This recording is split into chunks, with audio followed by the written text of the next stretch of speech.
الرحمن علم القرآن خلق الإنسان علمه البيان الشمس والقمر بحسبان والنجم والشجر يسجدان والسماء رفعها ووضع الميزان ألا تطغوا في الميزان وأقيموا الوزن بالقسط ولا تخسروا الميزان والأرض وضعها للأنام فيها فاكهة والنخل ذات الأكمام والحب ذو العصف والريحان فبأي آلاء ربكما تكذبان خلق الإنسان من صلصال كالفخار وخلق الجان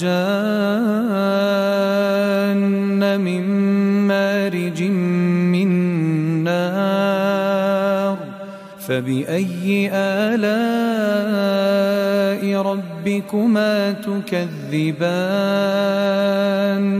رب المشرقين ورب المغربين فبأي آلاء ربكما تكذبان مرج البحرين يلتقيان بينهما برزخ لا يبغيان فبأي آلاء ربكما تكذبان يخرج منهما اللؤلؤ والمرجان فبأي آلاء ربكما تكذبان وله الجوار المنشآت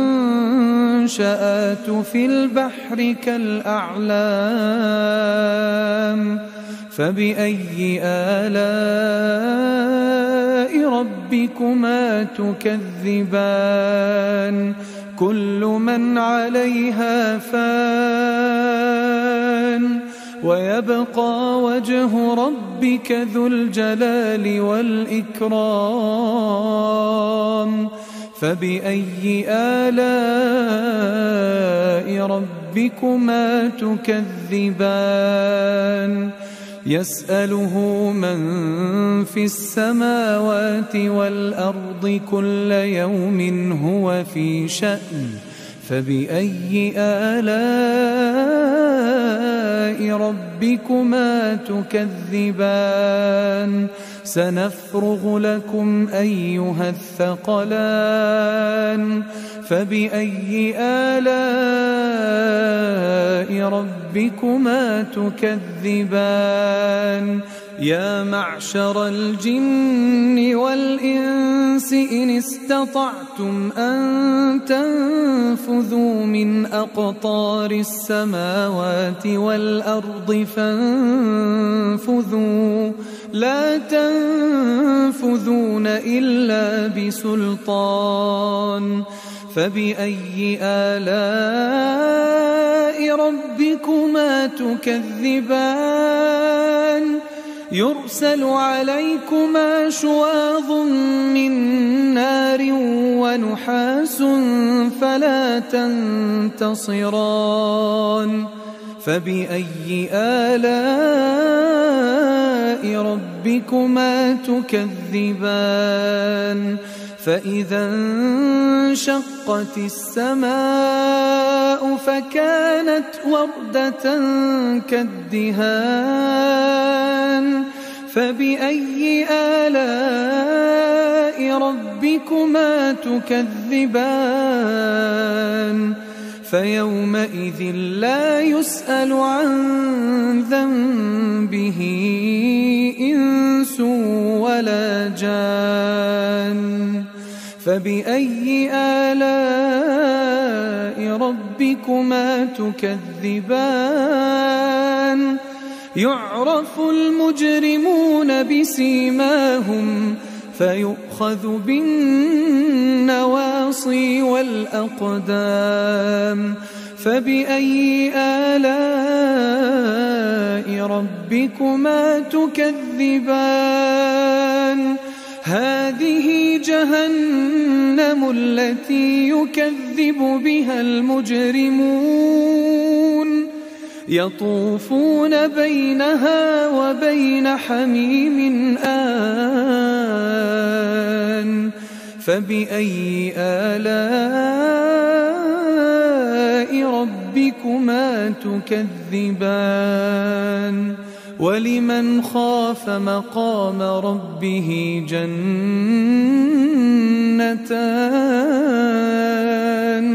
فبأي آلاء ربكما تكذبان ذواتا أفنان فبأي آلاء ربكما تكذبان